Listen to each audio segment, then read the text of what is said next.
10. Chapter 101 Bilateral Progression by Hydesgrain. Jason was astonished seeing that Malia had reached the second master rank, which was definitely not something commonly seen at the young age of 16. Thinking about Malia's feat, Jason scanned his own mana from the inside and found out that the passive mana gathering and absorbing technique was definitely working well, as he would probably be able to break into the adept rank in 2 weeks at most. He knew that the passive mana gathering technique he used was only a basic technique because everyone with enough credits would be able to purchase it. There were probably much better mana gathering and absorbing techniques out there, but he just didn't know of them. However, he didn't mind that. Everything would come with time, and Jason had more than enough time to nurture himself into someone nobody would dare look down on him if nothing huge happened before that. It didn't take them long until both Jason and Greg stood inside the combat area, and he quickly went into the small changing room with a shower inside in order to change his clothes. He decided to wear comfortable training clothes because he knew that his spar with Greg would take some time. Furthermore, if he wanted to practice his newly acquired movement skill, the whole spar would be more taxing than normally. "I've learned a new combat technique during the last few days.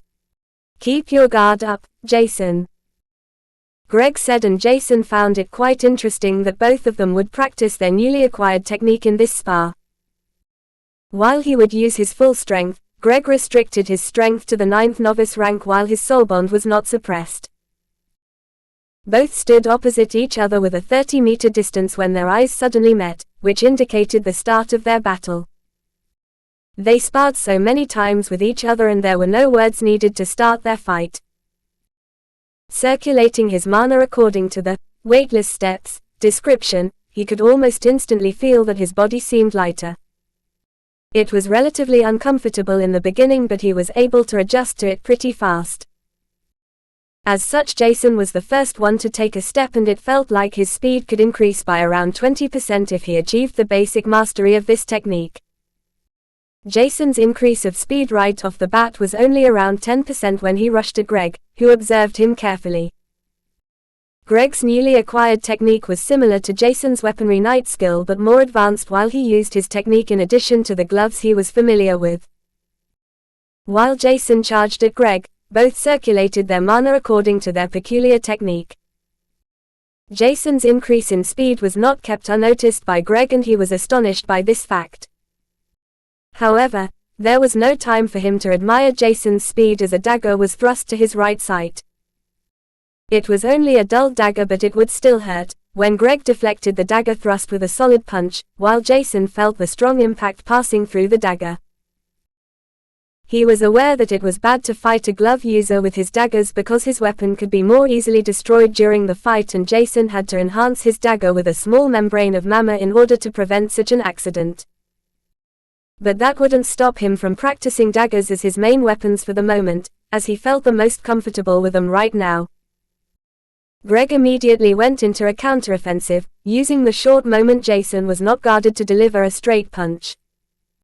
Jason predicted that and jumped to the side, where he landed with a smooth roll. Not a single second was wasted as Jason immediately stood up. Greg and Jason knew each other's combat style as Greg stood already behind Jason with another punch ready. It was obvious that both knew each other's combat style, and only new techniques or a complete change in one's combat style could change this situation, as Jason used his weightless step skill to the limits, without considering any possible issues. To evade Greg's punch, he stepped forward with his body leaned closer to the ground. Greg was astonished that Jason took a step towards him instead of away when his other fist was already approaching Jason due to his instinctive way of acting when Jason's dagger already touched Greg's abdomen.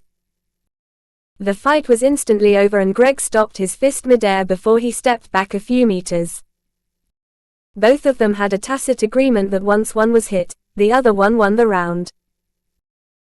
Jason was overjoyed that his speed was comparable to Greg's speed, probably even better if he injected his whole mana pool into the technique as he grinned craftily at Greg, saying, 1-0. Hearing this was extremely frustrating to Greg as he underestimated Jason's speed.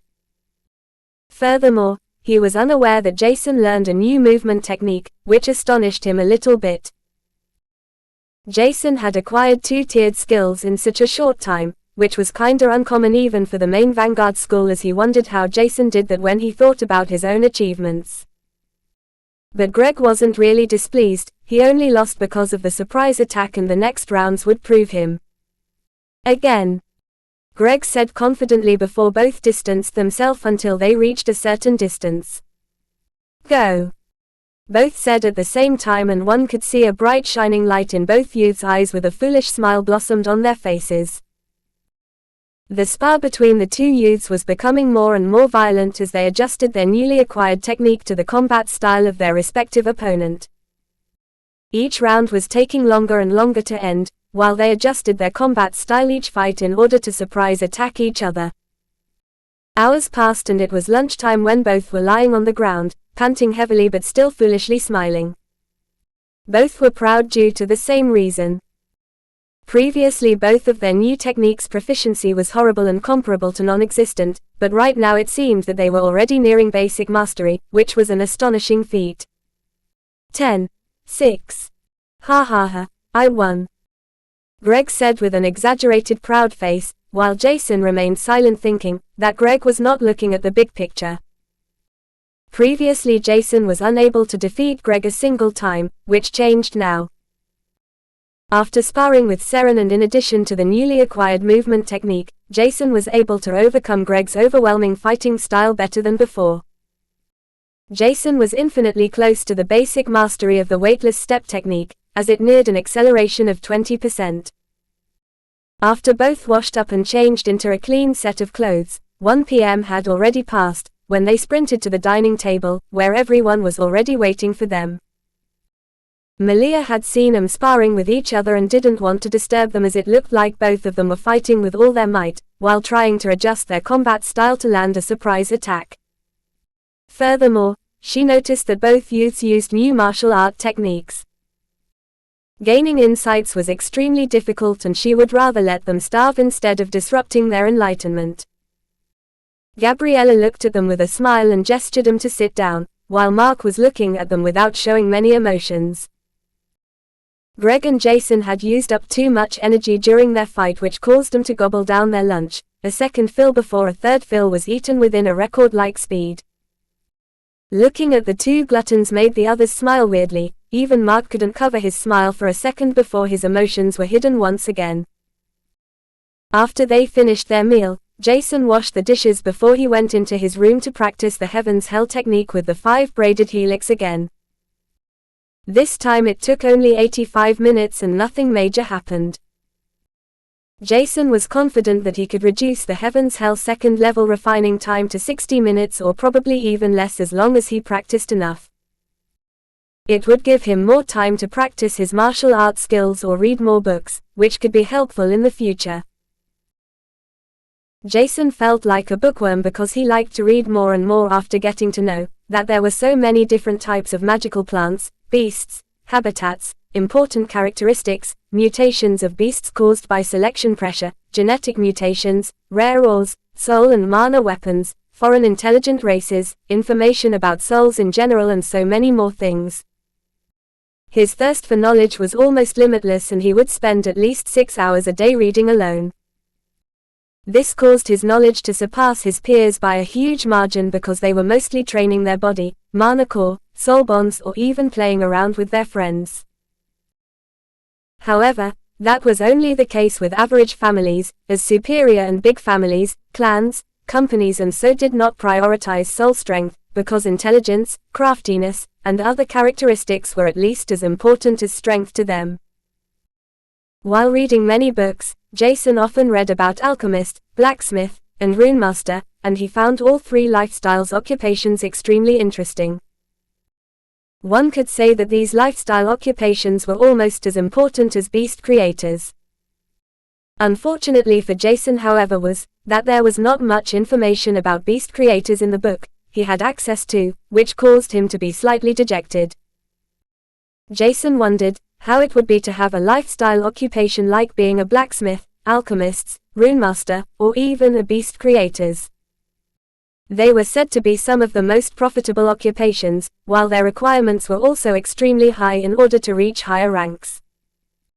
It was a long dream of his, and reading through the school's forum, he read a particular thread that interested him extremely. Chapter 102 Blacksmith, Alchemist and Rune Master. By Hydesgrain. From his mother, Jason heard many fairy tales about all kinds of godly weapons, indestructible armors, immortal reagents, holy inscriptions, and terrifying beasts that could split the heavens and destroy mountains with a single breath.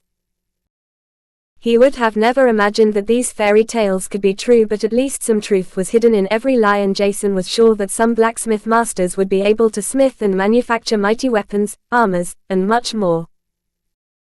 He always admired the fairy tales about strong and magnificent heroes, saving the universe with the godly weapons, and different than others. Jason was always sad that the craftsmen who forged the god-killing weapons were extras, almost negligible for the whole tale.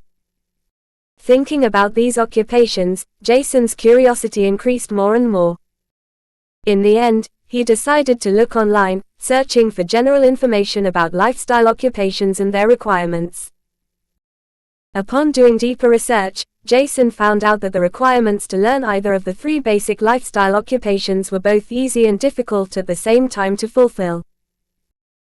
The easier requirements Jason could fulfill were a peak intermediate mana mastery and a certain mana sensitivity outside the body. Jason wasn't exactly sure what peak intermediate mastery meant, but he was still confident that he had already reached that a long time ago, as even his teacher praised his mana control. Considering the fact that Mr.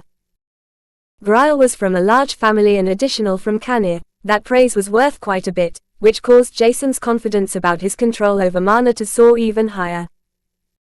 Another easy demand was one's knowledge, which had to be deep in the lifestyle occupation. For blacksmithing, that would be knowing everything about ores, ingots, heat, smelting process, tempering, quenching, sharpening, and so on. Jason could just read the required books and memorize them after a second or third reread at most. This was only able because he refined his brain, otherwise he would have to read books more often to memorize them completely, which would be a hassle. But there was one main problem: the costs. Not only would purchasing the books of each of the 3 basic lifestyle occupations be extremely expensive, but some couldn't even be purchased by commoners, which was ridiculous in his opinion. Additionally, each of these 3 occupations would require one to learn everything from scrap, which would require experimenting with many ores, herbs, mana stones, core, and so on. Materials were expensive, and it would take a long time to even reach the 0th rank of the particular occupation, also called apprentice. Furthermore, there were not many teachers instructing students, because they were either too expensive or would not teach students without gaining other benefits. This meant average or maybe even above average families wouldn't be able to hire an alchemist for individual tutoring. It was easier for high-ranked schools to hire blacksmiths, alchemists, and rune masters because they were able to give them more benefits due to the good connections.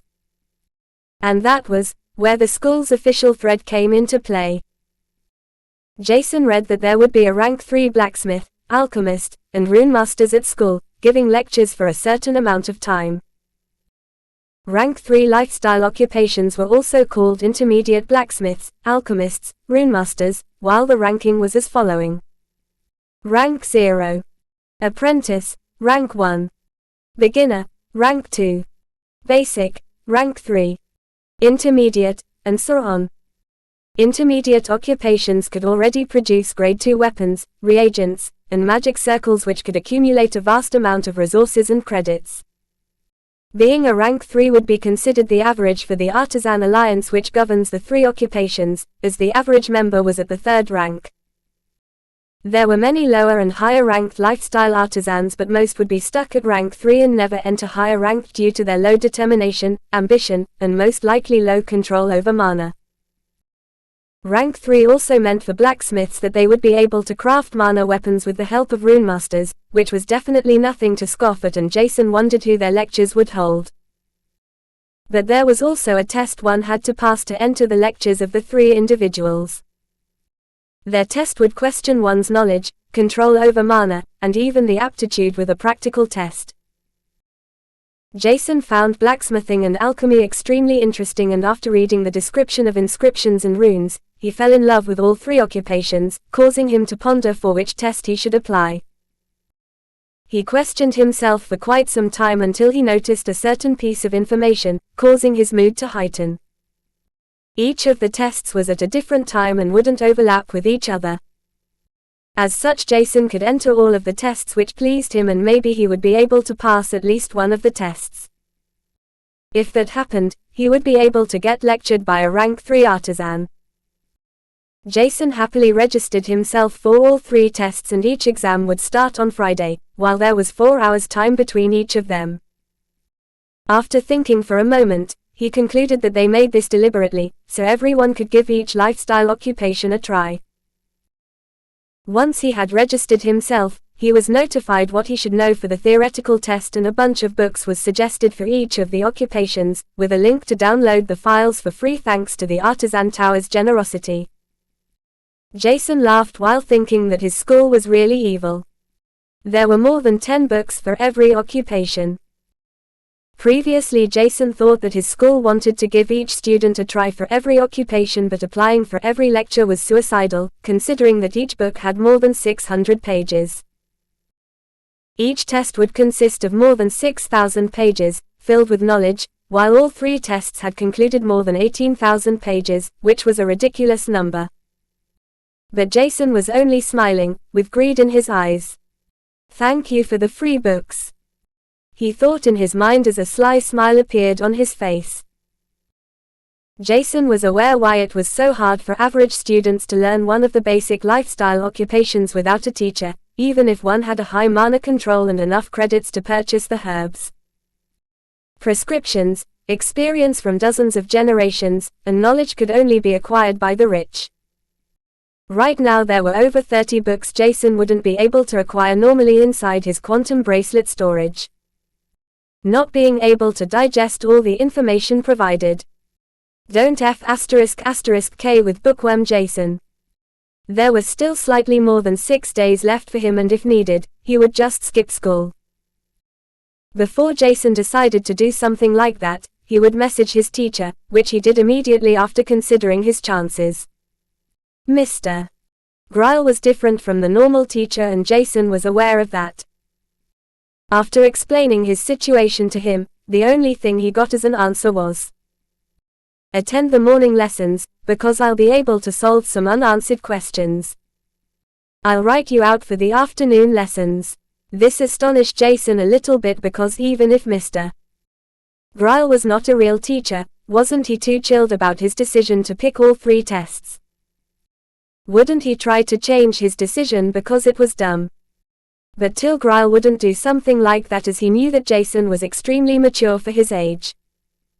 As a teacher, he wanted Jason to figure out the limits of his ambition on his own. If he could pass all tests, that would only mean he is good enough to learn all occupations from their theories, and not that he was talented in all of them. Knowing the basics of all occupations was a must for all offsprings from big families, and Seren already knew most information, which however would not hinder him in acquiring new knowledge. Seren would also join the 3 tests, and he would have to solve them with flying colors. As his master, Till would be disappointed if Seren would fail. But to be honest, this possibility was marginal low. It was only 3 p.m. when Jason opened the first book, and he entered his particular kind of zone as he started to devour the content without caring for his surrounding. Time passed, and it was 7 p.m. when he was shaken out of his zone-like state. Suddenly, he felt that someone picked him up as he was thrown over a muscle-packed shoulder, and Jason immediately knew that it was Greg. "Jason, we called you a few times and you want to tell me that you couldn't hear us because you read a book. Don't fool me," he said while Jason was still laying over his shoulder. When Greg entered the living room like this, Jason was immediately embarrassed about the situation, as everyone could see him like that. "Sorry. But let me down," Jason almost shouted, and Greg put him down. Just as he was about to sit down, everyone began to laugh out loud, as the sight was just too funny to look at. "Ugh. So embarrassing." Jason looked straight on his table without looking at anyone, and he wouldn't be able to look into someone's eyes right now. It took everyone quite a while to calm down, and dinner began with a few chuckles remaining. Jason had not looked up a single time, and when dinner was over, he excused himself as soon as possible to run up into his room. Gabriella and Malia found this reaction cute, while Mark looked somehow disappointed. Jason had to calm down, and looking at the holographic screen, he noticed that he had already read 3 books. He remembered almost all parts, and rereading it another time would probably be enough to completely memorize them, which shocked him.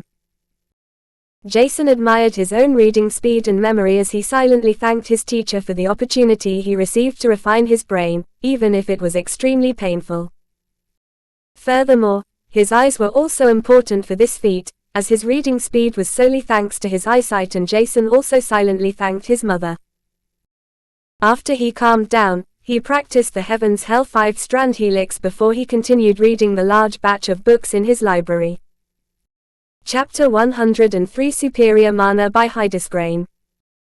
It was already Friday morning, and Jason's whole week was filled with reading, practicing the Heaven's Hell technique, and sparring with Greg, while most of his time was occupied with the reading section. In only 5 days, Jason had completely read through all 30+ books, and the last day was used to completely memorize the last subtle details. Going to morning classes was extremely helpful, as many questions tormented his mind, but Mr. Gryle answered them easily, helping him out a lot. Other than that, Jason's mana core surprisingly reached almost the required mana to break through the adept rank barrier, which was a few days faster than expected, but it would be quite helpful to break through into the adept rank before Artemis finished her evolution. Breaking through into new mana core levels and ranks would enhance Jason's body overall, which included his soul, as it would also receive a small enhancement. It was said that novice rank breakthroughs enhanced the soul energy by around 0.1 units, while adept ranks would give a whole point for one's soul energy. With that in mind, Jason entered his soul world to look at the already enlarged pebble-sized soul world core with magnificent shining runes on it. He already reached a soul energy of 13 units, which was not far away from his required amount Artemis would probably require once she finished her evolution, but Jason was still careful and diligently practiced the Heaven's Hell's second level 3 times a day without letting a single sitting out. There were a few times where Jason almost failed braiding his 5-strand helix due to minuscule mistakes, but he saved himself every time. After almost a week passed, he repeated the 5-braided helix almost 20 times, and watching braid videos almost every day caused his mind to comprehend and control everything much easier. It was still taxing, but not as difficult to practice as before. Scorpio was another small issue.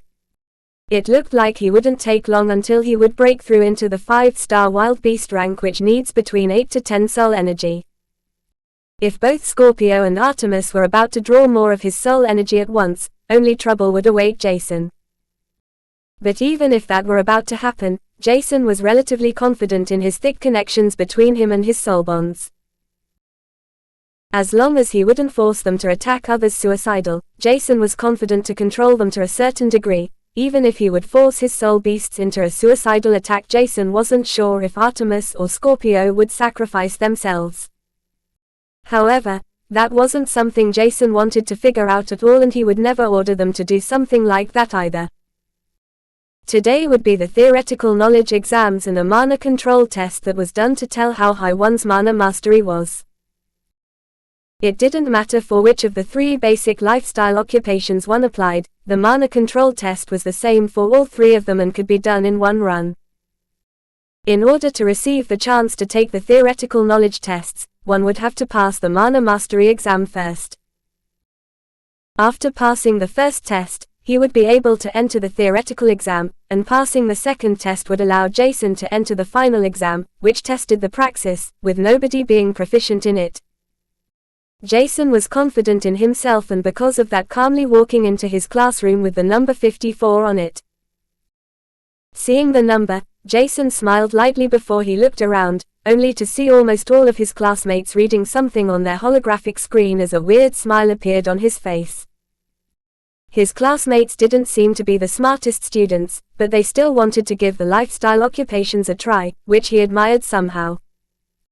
Jason saw Seren, who was sitting in front of his table with closed eyes. Upon sensing a pair of eyes looking at him, he opened his eyes and greeted Jason. He looked extremely calm, and so was Jason as he greeted Seren back, before sitting down on his seat. Upon sitting down, the front door opened and Mr. Gryle walked in with a head-sized marble in his hand. This marble would be used to test one's control over mana, and different lights would indicate a superior or subpar control over mana. There were 3 different tones of red which were equal to the basic control over mana, while a lighter color indicated a better control. Orange was equal to an intermediate control over mana, while yellow represented an advanced control over mana. These 3 sections were not the only ones, but it was difficult to see a higher mana control standard. With a light yellow, peak advances, control over mana, one would most likely be able to enter the Magus rank at a young age. The control over mana wasn't the only factor to specify such a statement, but it was definitely an important one, and most youths at the age of 14 with advanced control over mana would enter the Magus rank sooner or later, as their potential was still developing. It wouldn't be surprising if youths would increase their control over mana with hard work, and Mr. Gryle told them that almost everyone should be able to enter the Magus rank with enough hard work. Jason wasn't so sure about that, but if his teacher said that, there should be some credibility in this statement. Once the large mana testing orb was placed in the middle of the podium, the students greeted their teacher respectfully. Today we'll test everyone's control over mana. Almost all of you applied for one of the 3 occupations lectures, and it is only obvious that you guys aren't the only ones. This opportunity is rare to come by, and the whole school was only able to afford 2 rank 3 and 1 rank 4 artisan, which results in the following. Every grade is allowed to apply for the lectures, and this means that more than everyone could have more than 30,000 rivals for the lecture spots. To ensure fairness, the higher grades need to have a higher degree of mana mastery, while their knowledge has to be deeper. While grade 1 students need only to have a peak intermediate mana mastery, grade -2 and 3 need to have an advanced mana mastery. The difference in knowledge is also not that much, because most students had never seen the books required to learn either of the lifestyle occupations. Some students may ask why the required mana mastery is so high, and the answer is pretty simple. If someone exceeded the lecturer's expectations, they might invite someone to Syro City's Artisan Tower, where one is able to learn more about the basic lifestyle occupations. Without a certain degree of mana mastery, one will never reach higher ranks in these occupations, and it is useless to nurture someone without future potential because it's extremely expensive. I think I've talked enough. Let's start the testing according to the class ranking. You all know your number, just queue up, Mr. Gryle finished talking, and everyone tried to digest the information before the top student within their class went down to have his mana mastery tested. He was confident in himself, as he had already reached the 6 adept rank while being 14 years. Not only was he the highest in mana core, but his strength was also superior to everyone else, which his proud face clearly demonstrated. But after entering the inside of the mana testing orb with his senses, his facial expression was filled with shock, and one could only look at the orange illuminated mana orb in front of him. Mid-intermediate. Failed to enter the second round, Mr. Gryle announced cruelly, and the youth wanted to oppose his teacher's decision when he sensed his teacher's piercing gaze. You don't want to make space for your classmates? He asked with a cold but emotionless voice. It was obvious to Till that this youth used up a vast amount of mana stones solely to increase his mana core rank, without considering that it was equally important to absorb nature's mana, due to its own characteristic. The mana within mana stones was rough, and it wouldn't help out to absorb too much of it at a time, because one's mana sensitivity and control were equally important. In the end, consistently absorbing nature's mana might be less efficient but better for a long-term plan, as one's mana control and sensitivity would increase consistently, while a short absorbing session with mana stones only gave minute benefits. The youth's hair stood up and he immediately left the mana orb for his classmates, shuddering violently. This was only a demonstration to show everyone who wanted to oppose their teacher in order to figure out what happened, and some hadn't noticed what their teacher did. However, Jason knew what happened, as he frowned as their teacher released killing intent for such a trivial matter. He found this cruel, but he decided to ignore it, while waiting for his turn, without much interest for his classmates. There weren't many in his class with an acceptable control over mana, and most of them only reached the intermediate adept rank while being 14 because of their parents' resources and nothing else. Astonishing to Jason was also the fact that some students had only peak basic mana mastery, which was extremely bad. This caused him to question the selection process to be accepted into this school. It was only when it was Seren's turn that Jason looked down to the podium with curiosity gleaming in his eyes, as he wanted to know how good Seren's mana mastery was. A dark yellow light illuminated the mana orbs surrounding, and Jason nodded his head, not forgetting that Seren could only feel the mana in his surroundings for a few months. Considering that fact, it was definitely a shocking feat for Seren to reach such a high mastery over mana within the given amount of time. In Jason's opinion, Seren was the most promising student of class 54th, which was not really something to brag about, as their class was not filled with prodigies. More than 10 minutes passed until it was Jason's try, and he stood in front of the mana orb, placing his hand on it without hesitation. It would be a lie if Till said he wasn't interested in figuring out Jason's momentary mana mastery, as Jason activated his mana eyes, while he sensed everything clearly. Combining the effect of him seeing everything and feeling it at the same time, he found dozens of entangled strings when he began to unfold them. Seconds passed and there was still no color emitting from the mana orb. The more time passed, the less patient everyone became. The students began to shout that Jason should just leave the mana orb and that it was useless for him, because his mastery was too bad. Some ridiculed him while others tried to cheer him up, but Jason couldn't hear them at all. Till was also kinda confused, as it wouldn't normally take so long to test one's mana mastery. More than a minute passed without anything happening, and almost everyone's mood was already the worst because they couldn't enter the second round of the lecture selection, while Jason increased their frustration even more, without doing anything. Suddenly a golden shimmering light illuminated the mana orb that was more than a few dozen times stronger and denser than the dark yellow light from Seren, which was the best mastery previously seen. Till was blinded by the sudden outburst of light, was almost forced to close his eyes as he looked at the mana orb. His eyes widened and he immediately knew that Jason had unfolded every entangled string within in less than 2 minutes. Exclamation mark. It took him quite some time to clear his thoughts, and, in the meantime, the golden light dissipated slowly, leaving Jason and his teacher next to him. Clearing his throat, Mr. Grile announced.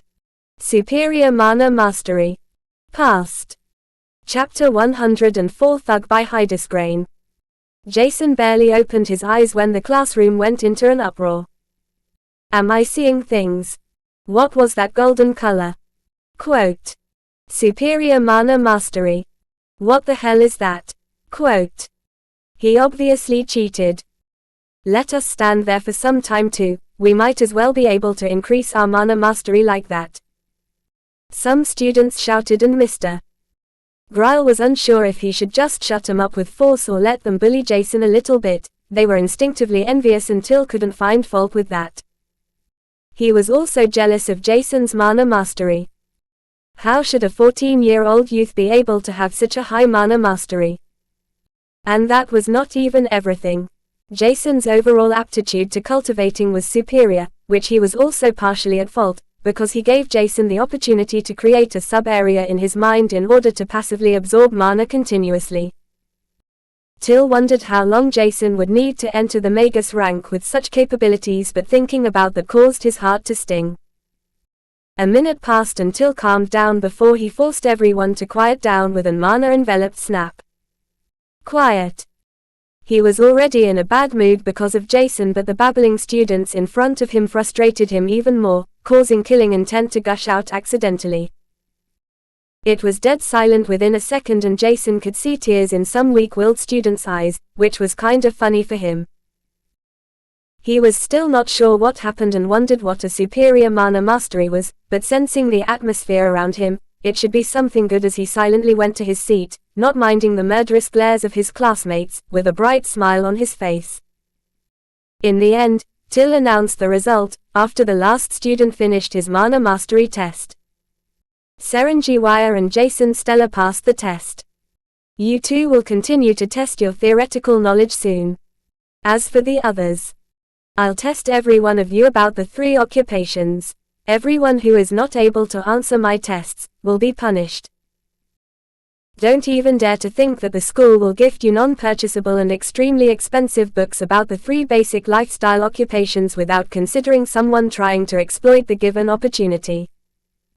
We all know that some students applied for all 3 lectures after finding out that rare books will be filed to you.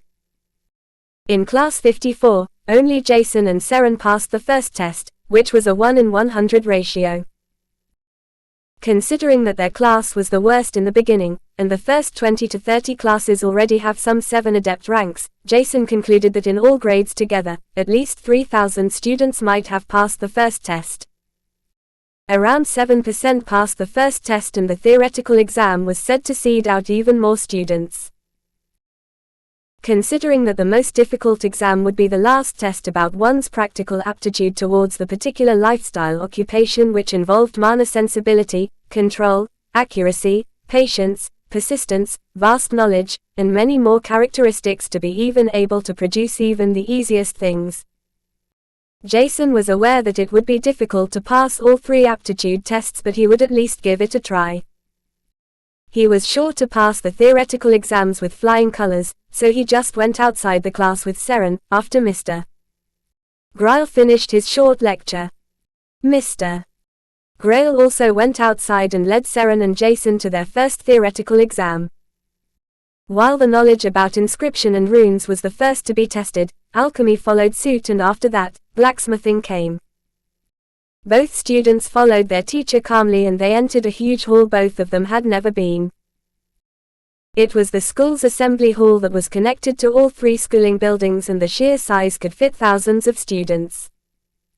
There was a white stage in the front with an ancient wooden podium highlighted in the middle, while many tables and chairs were placed all around the assembly hall. Their test would be in the assembly hall. Cheap. Jason lamented in his mind, but it was easier to survey the students like that with each table at least 2 meters apart from each other. Row after row of tables could be seen, and many of their seniors were already waiting for the test to finally begin. They were probably eager to learn about the basic lifestyle occupations, as it was a rare opportunity to get known by some lower authorities of the Artisan Tower. With some luck they might even be able to learn one of the 3 occupations. Exclamation mark. Jason and Seren were amongst the calmest youths inside the assembly hall as they sat down next to each other without saying a single word. Wishing each other luck would be useless, as one's luck was not tested. Only pure knowledge. What was the use of luck in exams? Jason didn't know, and neither did Seren. More than 20 minutes passed until the last group of students arrived at the assembly hall. The doors were closed, and even if thousands of students sat there, waiting patiently, nobody said anything at all, as it was deadly silent.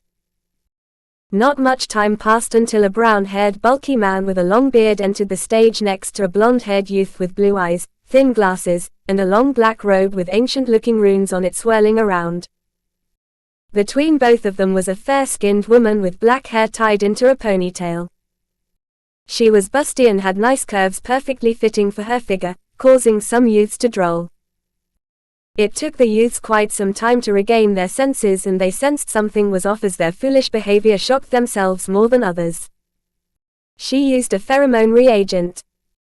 Jason questioned himself while his mana eyes saw a pinkish haze following the black-haired woman with every step she took.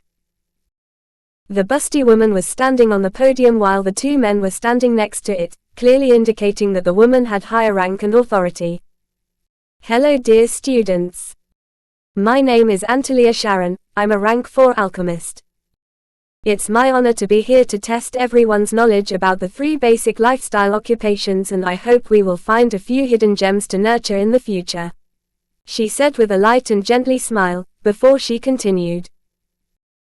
"We know that some of you have applied for all 3 exams because it occurs quite often that students try to trick schools in order to gain more resources. But before that, I want to say that we'll do the 3 exams right now in a row without wasting any time. Everyone that applied for all 3 lectures at once should be confident in their own ability, otherwise you guys wouldn't have applied for all of them, right?" Antalya was still smiling, but her eyes turned cold. After a discussion with the principal, we decided to make a few changes in the exam. Everyone that applied for more than 1 lecture and without being able to pass the exams will have to pay the full price for the books they acquired. If that is not possible, their LACE points will be deducted according to the costs. With that, everyone that doesn't pass and is not able to pay will have to request a loan from the Artisan Tower or the Vanguard School. This also applies to all students that didn't pass the first round. They will also be tested about the theoretical knowledge. If they can't pass the exams, they'll have to pay. As for the jokester that applied for all 3 tests and failed all of them, nice try in working hard to repay the debt. Because we are a nice community, we decided to not charge a single credit for those that applied for 2 lectures and are capable to pass at least 1, while the students that applied for all 3 lectures have to pass at least 2 theoretical exams.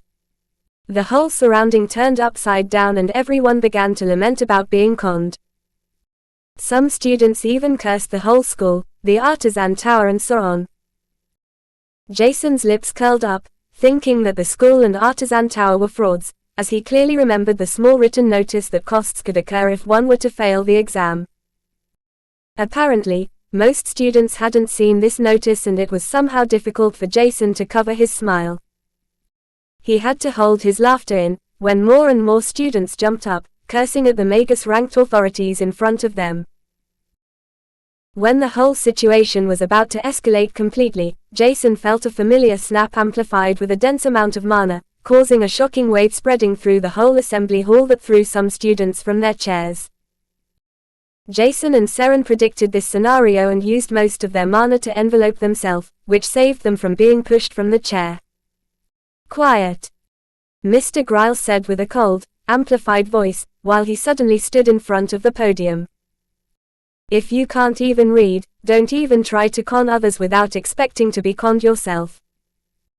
I think the Artisan Tower and the school are lenient with their punishment, or do you guys want to die or live with a destroyed mana core? I don't think so." The assembly hall turned eerily quiet, and the students that were blown away went back to their place, with tears in their eyes. Considering that they jumped into a huge well of debt, once they wouldn't be able to pass 2 out of 3 exams, some had already given up on trying, looking lifelessly in front of them. The busty ponytailed woman continued her speech with telling another few changes. "Normally every exam would take 4 hours, but we changed it slightly. Everyone that only applied for 1 lecture will have 4 hours without any change, but the students that applied for 2 lectures will have 7, while the many of you that were eager to learn will have 9 hours time to finish all 3 exams." Many youths groaned in misery, but due to the fear of being blown away by a mana shockwave, they didn't do anything else than groan. Receiving 60% right answers is enough to pass the second test, and our Artisan Tower will reward everyone that can pass with 90+% with a recipe suitable for the tested subject. When Jason heard this, he lifted his head and looked straight into the busty woman's eyes, while she didn't notice him. "We've lowered the percentage to pass the test because the test is already extremely difficult for our students that learned for more than a month. I hope we'll have some students capable to pass the theoretical exam. Our Artisan Tower is extremely generous if you make some effort," she said full of enthusiasm, when she saw a raised hand within the last few rows. "Yeah. Student with black hair and golden eyes. What is your question?" Everyone turned to the direction of the raised hand, and only now did Jason notice that he had raised his hand. He was curious about a certain fact. Rewarding the one that makes effort could be understood in many ways, Clearing his throat, Jason asked in a loud, slightly mana-amplified voice that was filled with confidence. In my understanding, the Artisan Tower thinks that nobody will pass all 3 tests. I might as well be wrong, but what if someone passes all 3 exams with 100%? Can you give me some better rewards if that happens? He asked with a tinge of greed glimmering in his eyes. Chapter 105 The Knowledgeable by Hydesgrain. Passing all exams with 100%.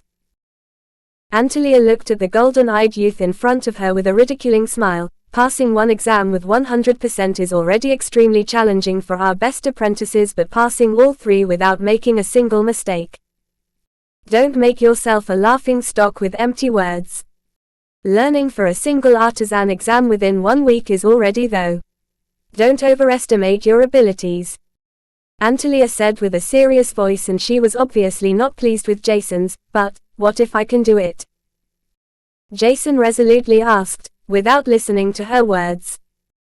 Seren also looked at Jason as if he was asking to get beaten up or punished. He would not receive any rewards because he wasn't included in the statistics because he learned about the basic occupations since birth.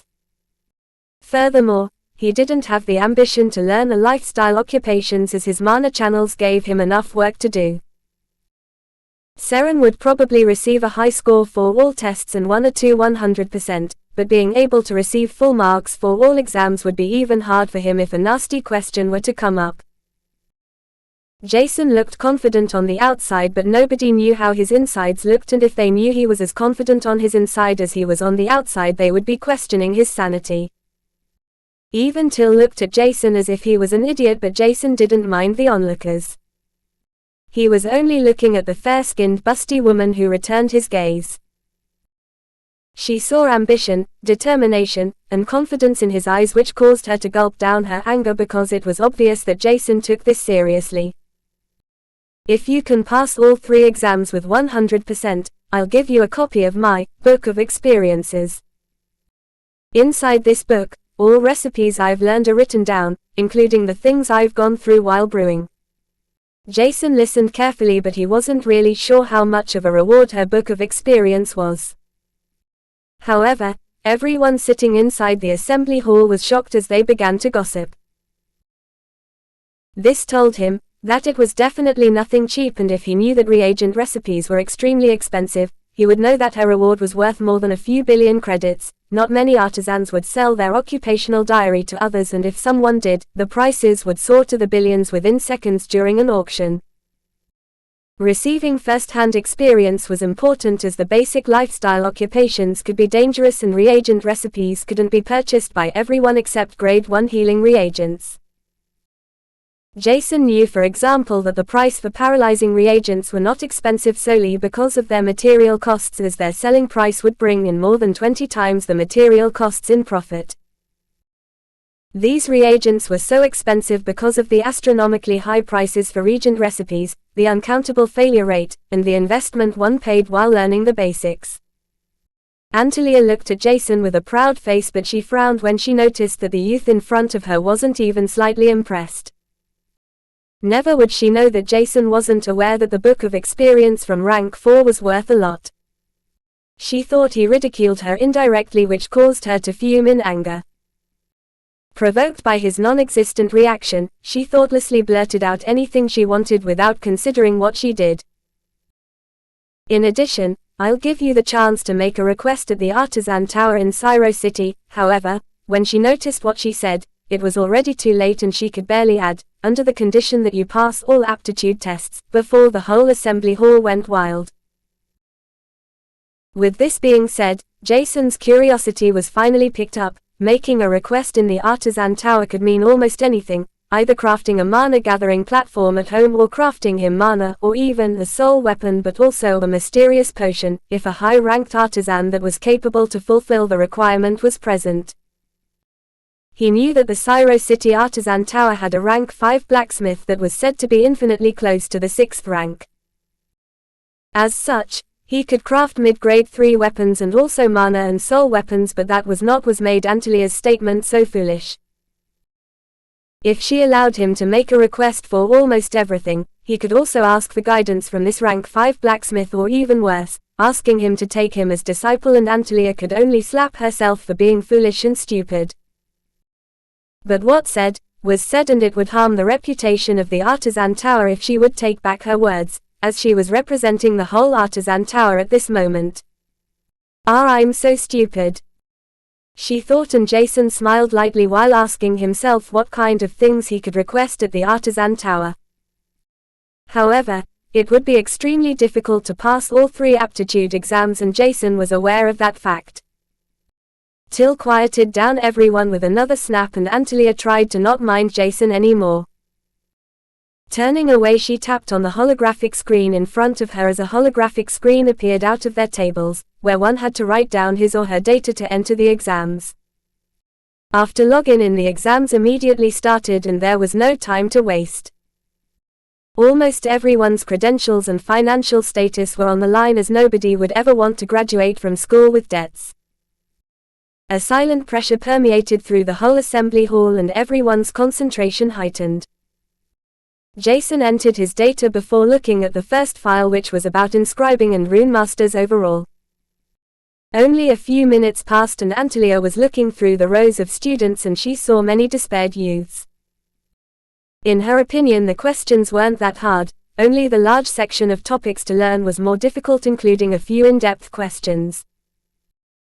Learning for the most basic exam like this would at most take 1 month, but considering the time span of 1 week, she hoped that at least a few good seedlings would be able to enter her eyes. Among the frowning youths, she saw one particular caused her to almost laugh in joy. Jason, the handsome youth that was so full of himself, was frowning when only a few minutes passed. She almost couldn't contain her laughter, and it took her a while to calm down. Upon inspecting Jason closer with mana amplified her eyes, she noticed that Jason was neither sweating nor showing signs of being afraid to amass a huge amount of debts, which wondered her. Seeing Jason writing down answers consistently, she thought that he was guessing the answer without thinking about the right answer. His answers were too fast for someone who had only a single week to memorize everything, and she lost interest in Jason after a short amount of time. One could say Antalya was disappointed because she somehow hoped that she would find a hidden gem. Considering that she was forced to join as lecturer for the weakest affiliated Vanguard school, she was in an unpleasant mood since the beginning, and Jason caused her to feel slightly better. She wouldn't really lose anything if she had to send Jason a copy of her book of experience. Furthermore, sending such a file to a genius who learned for all 3 basic exams and could pass them with flying colors within a week wouldn't be a bad trade to gain some trust. If his mana mastery was extremely good and he could pass the alchemy aptitude test, she would immediately try to lure him as her disciple. With this, she might even be able to gain a decent amount of fame and reputation as a prodigy's teacher. She had that dream for a decent amount of years already, like many other artisans, but the truth was that it never really worked out, and if it did, higher-ranked artisans would lure their prodigious disciples over, saying that they nurtured them. Antalya had seen many cases like that, and it was always sad to see gentle and innocent children drawn into the scheming of others without anyone knowing. 6 hours passed, and more than half of the students were still sitting in front of their exams, with most of them showing desperate expressions. Some of them even began crying because they couldn't answer most questions. Figured out that there was no way for them to pass the theoretical exam, their mind was devastated. This meant they had to pay back the costs of all filled books, which would amass to a huge fortune. Would they be able to pay everything back before they graduated from school by doing school missions? Probably not. Most students that only picked a single lecture to attend had long since gone, and it was not difficult to figure out if they passed or not due to their joyous mood, as most hadn't fallen for the school's scheming. Jason was still writing his answers at a fast pace, and it looked like his writing speed hadn't changed since the beginning. Only a few minutes after the 6th hour passed, Jason sent the files to the AI. The AI would correct the exams within 5 minutes, and he decided to lift his head in order to look out for the rank 4 alchemist's reaction. After 5 minutes, Jason got a notification and the 3 exams were sent to him, but he didn't look at his score and continued gazing towards the busty woman, who also received a notification. Every file that passed the exam would be sent to the head lecturer, which was in this case Antalya. Previously Ms. Sharon hadn't looked at a single notification she got, which left a few students wronged as they tried to show off the knowledge in front of the three artisans. However, nobody didn't care about that at all. But right after she got the last notification, she felt weird, as if someone wanted something from her. It was uncomfortable and she felt naked in front of the unknown gaze. Turning around, she saw Jason staring at her, and when both looked into each other's eyes, Jason smiled, while pointing at his own quantum watch. Antalya had a bad premonition rising up inside her as she immediately opened up the last notification she received, only to see something pleasant and unpleasant at the same time. Jason Steeler. Grade 1 class, 54 rank, 224. Basic Alchemy Apprentice Exam, right pointing arrow 100%. Basic Blacksmithing Apprentice Exam, right pointing arrow 100%. Basic Runemaster Apprentice Exam, right pointing arrow 100%. Her jaw hit the ground and a "what?" was screamed out unconsciously, waking up all students out of their focus. Jason liked her reaction and knew that he passed the exams with 100%, so he stood up and left the assembly hall, without minding Ms. Sharon's burning eyes following her, even though they felt extremely unpleasant. Goosebumps spread over his skin, and if Jason didn't know better, he would think that Antalya wanted him to take off his clothes and do something to him, as her burning eyes burned with desire. Her eyes followed the black-haired youth, who looked no older than 14, as she questioned herself how it was possible to learn for 3 basic apprentice exams at the same time within a week. To add on, Jason had used 2 hours for every exam, which was 1 hour less than planned for every exam. Previously she scanned Jason's mana core, and now, this information combined with everything else was more shocking to her than seeing a rank 5 artisan. But never would she have known that Jason's memory was so good because he refined his brain in order to split his mind. Without that, it would be impossible for Jason to score 100% in every exam. Rather than that, it would even be difficult for him to pass all exams at once, as the required knowledge consisted of a wide range. Chapter 106, Breaking Through All Shackles by Hydesgrain. Antalya was standing motionless on the stage, looking at the closed door which connected the assembly hall with the first grader building. Is it finally my time to shine as a teacher? She asked herself when a creepy smile appeared on her face, scaring the 2 remaining men on the stage. Both the blacksmith and the runemaster were only rank 3 artisans, while Antalya was not only younger but also more talented in alchemy. She had reached the 4th rank and was said to be able to reach the 5th rank within a few dozen years if she was able to reach certain requirements. While Antalya was thinking about Jason, he was already allowed to go home, because today's schedule was only consistent with the artisan apprentice exams. Passing them all, Jason had nothing else to do. Suddenly he felt his mana core shaking, and sensing his insides, Jason noticed that the mana inside his core was raging violently, trying to break out of the novice rank shackles. It was uncomfortable and even hurt slightly, as the mana core resisted against the outburst of mana, forcing it to stay inside the core. He had still some mana stones left for the current situation, and he took some of them out while searching for a tranquil place with a decent mana current. The pain inside his mana core intensified a little bit, however, it was still endurable, and only 5 minutes passed when he had found the perfect place. Jason was at the outskirts of the forest which he entered on his first day, and he clearly remembered that Mr. Gryle told him that he was not allowed to go inside. He wasn't sure why this was the case, but he didn't mind it. Even if he was able to venture inside, he wouldn't, as the mana flow he perceived was perfectly fit for his breakthrough. Breaking through would probably take a few hours even with the support of a few mana stones, as Jason took out more mana stones which placed closely around Wim, while a few remained in his hands in order to receive the optimal mana supply from them. If Jason was capable of creating an isolation mana circle, he wouldn't need to take mana stones into his hand, and placing them on the mana circle would be more than enough. Everything could go smoother and faster, but apparently, Jason wasn't a rune master and couldn't inscribe mana circles or runes. As such, it had to be done the old-fashioned and less efficient way. Jason relaxed his body and loosened up mana threads from the mana stones in order to lead them into his body. His pores opened up subconsciously, as he greedily absorbed the mana from his surroundings and the small grade 1 mana stones around him and inside his hands. Doing a large circle with the gathered mana inside his channels, he absorbed them into his body, bringing his mana core almost to the brink of destruction. At least that was what it looked like. It didn't take long until the mana core began to crumble slightly, but before it completely cracked open.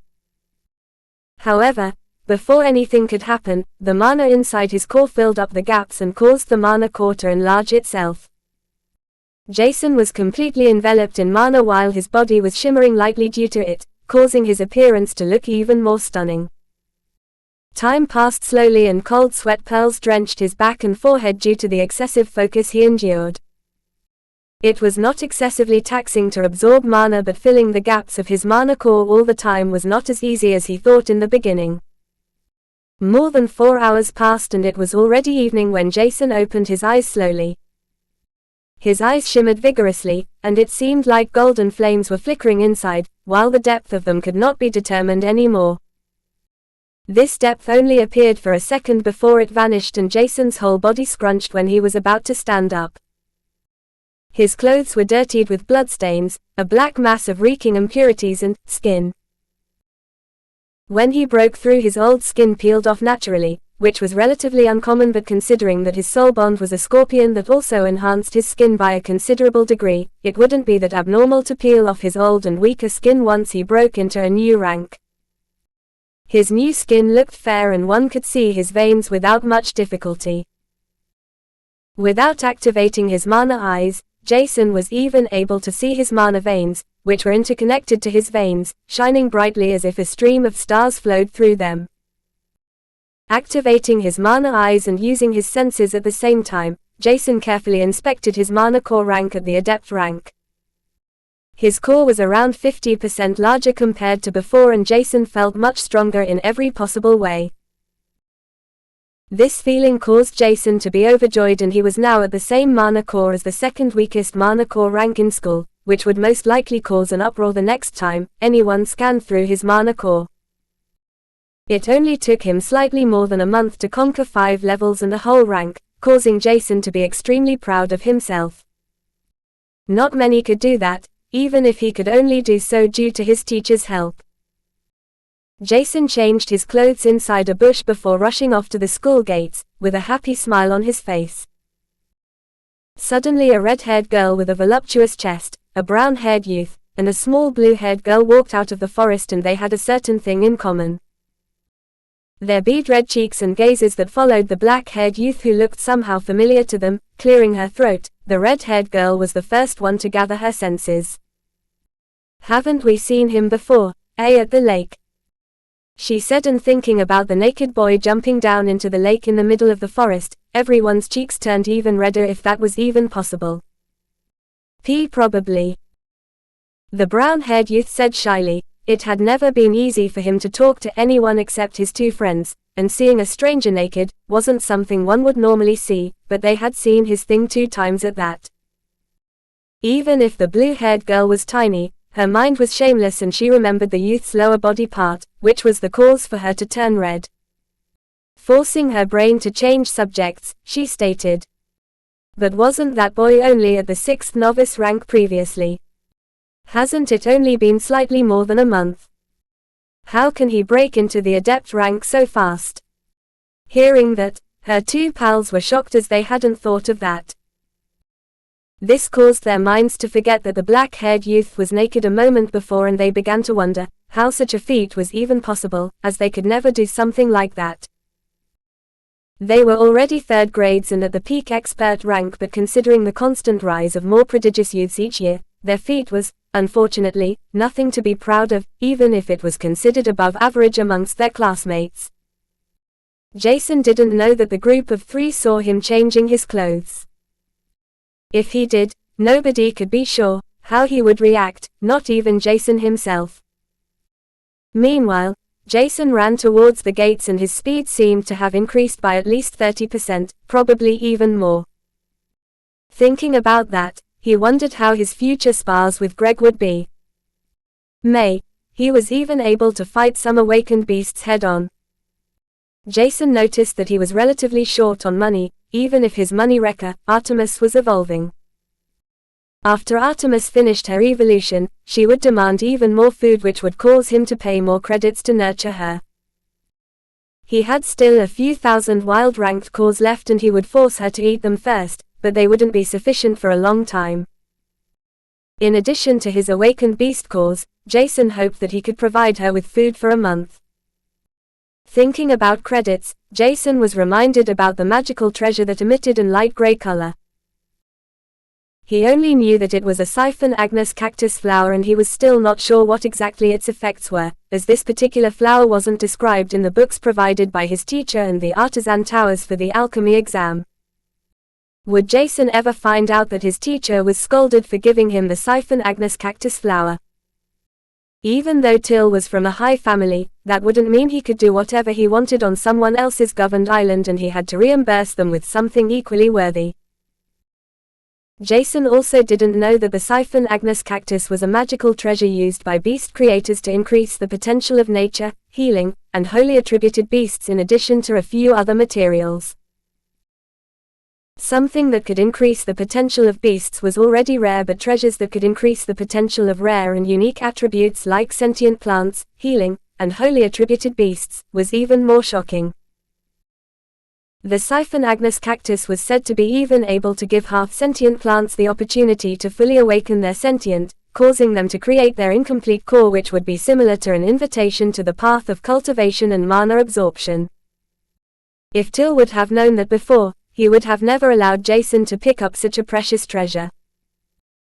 In the end, he could only lament, as it would hurt his pride to ask Jason to give the Siphon Agnes cactus back, considering the possibility that it was already used up or sold. Chapter 107 Annihilation by Hydesgrain. It was Saturday morning and Jason woke up excitedly.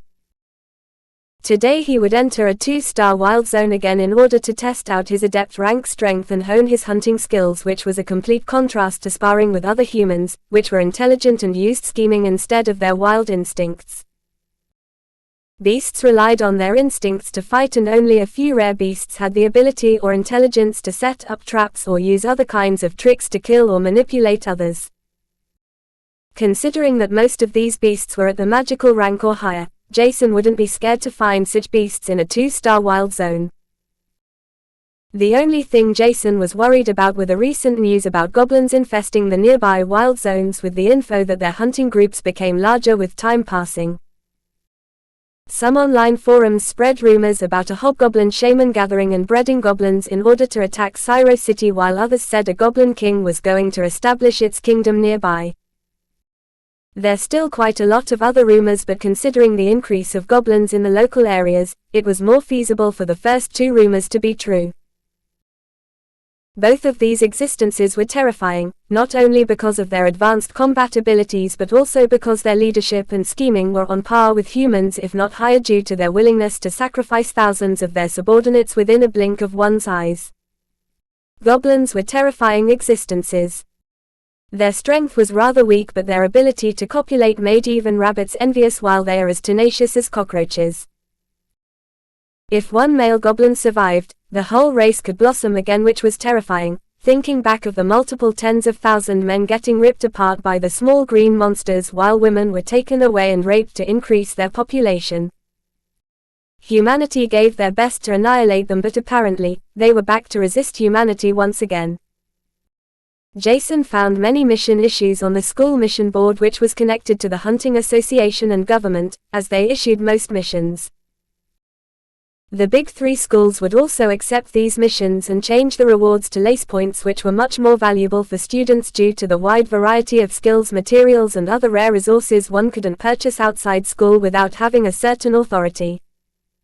With this exchange, schools would still have a slight profit and it was a win-win situation for everyone. Seeing the rewards for goblins were so high, Jason asked himself what exactly was going on. Searching through the issued mission, Jason found out that hunting 40 goblin soldiers would reward 1 lace point, while 5 lower goblin mage apprentices could also be exchanged for 1 lace point. It was extremely rare to see awakened ranked elite or mutated goblins, let alone hobgoblins, as they reached the evolved rank within a few days after birth. Hunting a single one of these would award 1 to 5 lace points, which were 20,000 to 100,000 credits. Considering the common price for awakened beasts between 50 and 500 credits, the given rewards was definitely worth the effort. Goblins didn't have anything valuable for humans, and their worth would normally be at most around 100 credits, while their equipment could even be worth more than their corpse. Jason was tempted and accepted the mission. It was only 5 a.m. and he ordered a shuttle, which arrived after he finished his morning workout and washed up. Inside the shuttle, Jason didn't forget to practice the Heaven's Hell technique with his 5-strand helix. Jason calculated that the increase of soul energy he received was around 2.5% each day, which was a vast difference, and solely because of him being able to practice it 3 times a day. Otherwise, the increase of soul energy would be slightly higher than 0.8%, which was still high, but even possible for normal practitioners. For someone with 100 soul energy units, this increase would be with 0.8 soul energy per day, and it would only heighten more and more. Jason wasn't sure how much energy was needed to form a contract with a magical ranked beast, but he imagined it should be a vast amount and nothing to scoff at. When the shuttle arrived around a kilometer away from the dome, he finished his practice of the Heaven's Hell technique. The city was so vast that the shuttle needed more than 90 minutes to arrive at the dome, which was more than enough time for him to finish his soul energy practice. After Jason left the shuttle, he already wore his leather garment, the daggers were sheathed in his newly purchased scabbard that was attached at this thigh, and the completely filled mechanic knife holder was stuck behind his lower back. The quiver was already attached to his belt, and he was ready to receive some credits and lace points. Nevertheless, it would be a huge lie to say that Jason wasn't at least a little bit frightened. But rather than feeling scared, he was more expectant to fight with beasts once again. Jason remembered the time where he vomited and questioned himself about killing beasts, but after killing hundreds of beasts and getting to know more about humanity's history and their sacrifices to build relatively safe cities, he didn't think like that anymore. With his current abilities and weapon, Jason could barely kill intermediate awakened beasts and only advanced beasts with weak defenses, because his throwing knives were at the lower grade 1, while his bow was only at the mid-grade 1.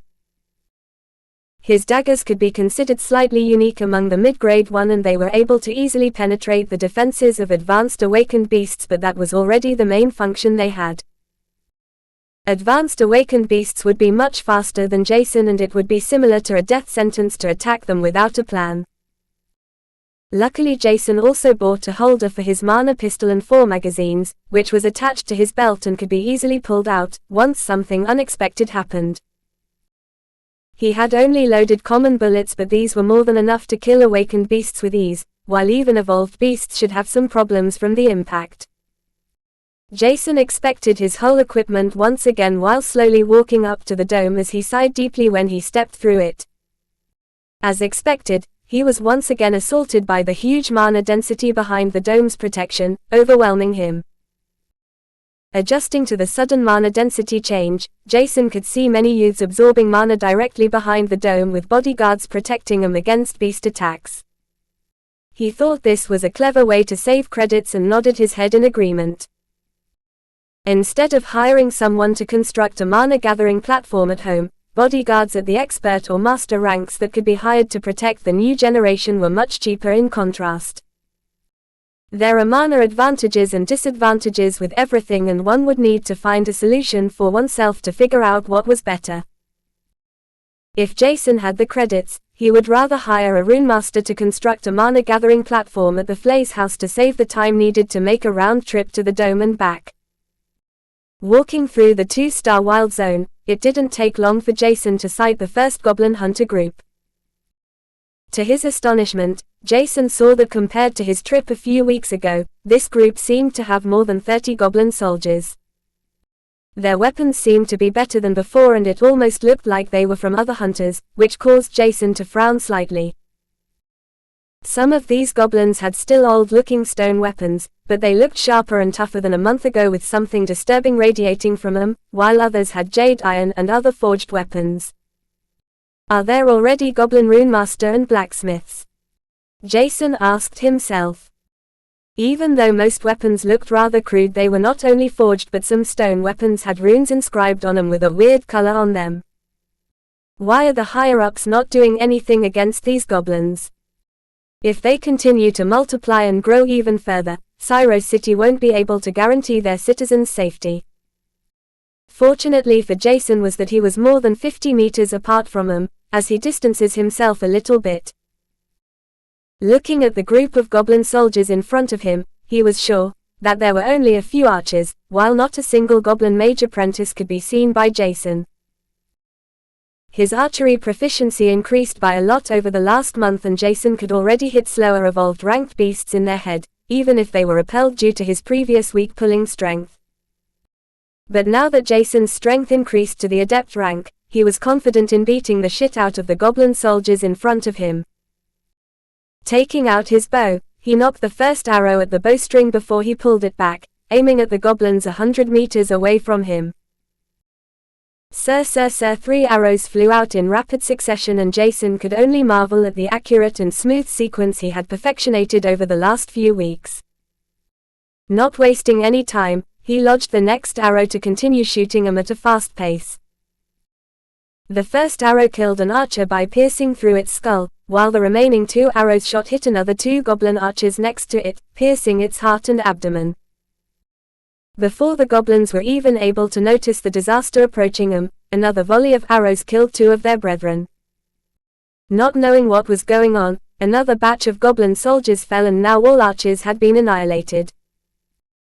The whole situation turned chaotic, and the intelligence of the goblins was not high enough to immediately figure out where their hidden enemy was, and it took another volley of arrows for them to find out Jason's rough position. Only slightly more than 20 goblins were able to continue fighting as they roared in anguish, while their eyes turned bloodthirsty. Charging at their sole enemy, Jason picked out 5 goblins, before he decided to store away his bow. It was only now that he started to feel the pressure of a quantitative disadvantage, as he pulled out multiple throwing knives to injure the raging goblins' legs and joints to further decrease their combat prowess. Around 10 uninjured goblins were left when they reached Jason's 5-meter range, as he pulled out his 2 tempered jade iron daggers. Exerting the weightless steps movement technique to its fullest with the weaponry knight technique at the same time, Jason leaned forwards, and with a slight push, he stood in front of the first goblin soldier that was shocked to see the human appearing in front of it, without it noticing. It thrust its long spear at him, but it was at a huge disadvantage because its opponent was already too close to fully utilize a spear, while Jason didn't need to exert much strength to slice through the goblin's throat. There was not much resistance, and Jason disappeared from the dying goblin's side before a huge fountain of blood spurted out of the cut-open throat. Due to his amplified speed, Jason was much faster than the short-legged goblins, and they weren't able to overwhelm him with the quantitative advantage either. As such, Jason gracefully moved through the group of goblins and slaughtered them, while his golden eyes flickered full of life. Chapter 108 Protection Pendant by Hydesgrain. Jason took a few deep breaths to inhale some air, as he was too tensed up during his close combat fight with the 10+ goblins.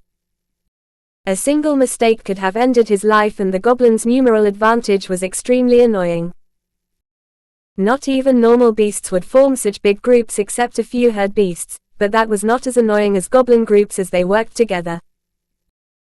Jason stored all goblins and inspected some of their weapons, only for him to figure out that most forged weapons seemed to be from hunters, while only a few were crudely forged from somebody else.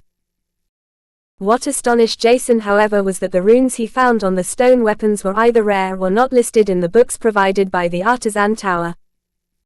If these were unknown runes, Jason could make a huge fortune by selling them. But rather than that, it looked like they were probably only basic weapon strengthening runes, like sharpening, toughness, and so on, with a few adjustments. Still, Jason was sure that not many rune masters knew these runes, and maybe selling them could bring him some credits. Furthermore, he would save a few for himself to research them, because Jason doubted that goblins used rare materials to inscribe these runes. Maybe it was not required to use liquefied mana stones or higher-ranked beast cores to inscribe runes. After storing everything away, Jason was sure that he could make a huge fortune by hunting goblins, either by handing in missions for lace points or by selling their weapons. The only small problem was that some of Jason's arrows couldn't be found or broke when they penetrated the goblin's bones. Jason had only around 100 arrows, after purchasing another batch a few weeks ago, and he had never thought that he would end up with a shortage of arrows so soon. He had enough throwing knives and didn't really bother the lost ones, but he still picked up the ones he found, as throwing away credits was extremely wasteful. Not wasting any time searching for the lost knives and arrows, Jason continued his hunt for goblins. Only half an hour passed until he found the next large group of goblins, and it wondered Jason that he could barely see any other beasts, which was a good and bad sign at the same time. It seemed like the beasts were either hiding, already killed, or captured by goblins, which would be relatively bad, considering the fairy tales about goblin riders. The only good point for Jason was that he didn't have to be that careful about approaching beasts than before, which didn't mean he would lower his guard in any way.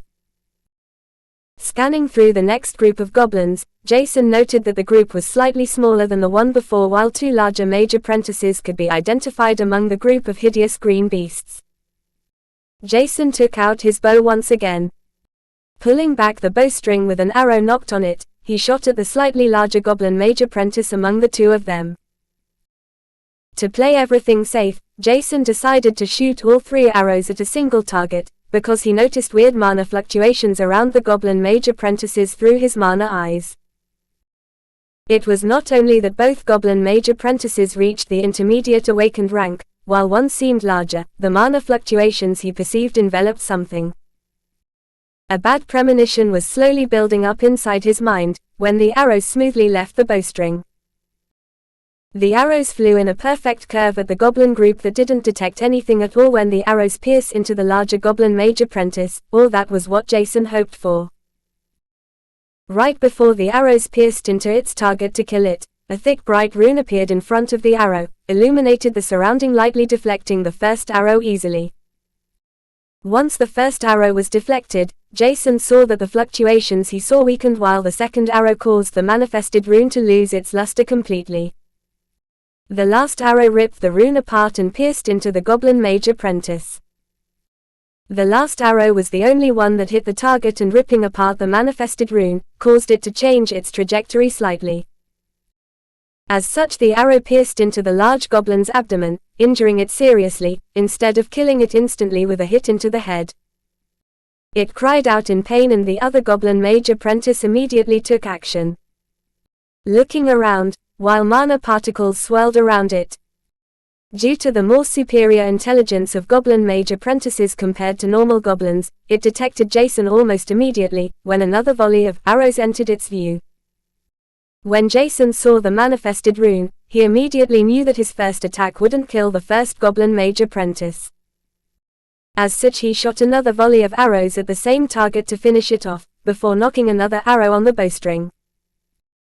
There were close to 20 goblins slightly more than 100 meters away from him, and he was alone as Scorpio was too weak in order to support him. The first lethal target was killed, and the only possible threat to him was the remaining goblin mage apprentice, as it would be able to use mana to attack with it. Jason only fired single arrows in fast succession now as his priority were the 4 archers. Seeing a single human attacking them, the remaining goblin mage apprentice ordered his troop to attack him. His rapid firing speed increased even more, as the protection rune of the goblin mage apprentice that was still alive couldn't be immediately destroyed. With him being uncovered, it was also more important to kill as many opponents as possible, which amplified his archery skill thanks to the pressure. Before the goblins could begin their counteroffensive, Jason already killed the goblin archers, as a fireball came flying all the way towards him. Its speed was much slower than arrows, but the explosiveness upon hitting a target would be great, as Jason decided to abandon his current position, storing away his bow in order to make a smooth roll. The fireball didn't hit its target and exploded without hurting anyone, except the plants in a small radius. Jason took out the throwing knives and charged at the goblin soldiers that were also rushing at him with wrath gleaming in their eyes. Right when the goblin mage apprentice wanted to shoot another fireball, it noticed that Jason was already among its brethren and it was forced to stop chanting its spell. But then a hideous smile appeared on its face as it saw Jason massacring its brethren when began to summon another fireball. Jason thought that the goblin mage apprentice would not kill its brethren with a fireball and was overjoyed when he saw it cancelling the spell. But only a few seconds later, he saw through his mana eyes that the goblin mage apprentice was gathering mana around it once again, which caused him to frown.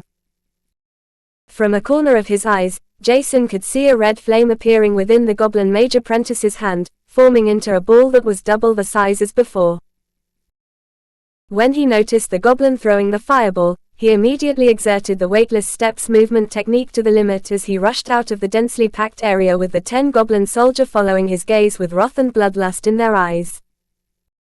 They wanted to follow him when a fireball hit the center of the group, which wiped out their life without much difficulty, as the reeking smell of burned flesh tormented his nostrils. Jason felt the fireball's explosiveness and he was astonished that an intermediate goblin mage apprentice was able to form such a strong fireball. But looking at it, he noticed its exhaustion. Even the fluctuating mana around the area, where the mysterious protection rune seems to be placed, was weaker than before, and he estimated that the goblin mage apprentice absorbed some of the mana around this area.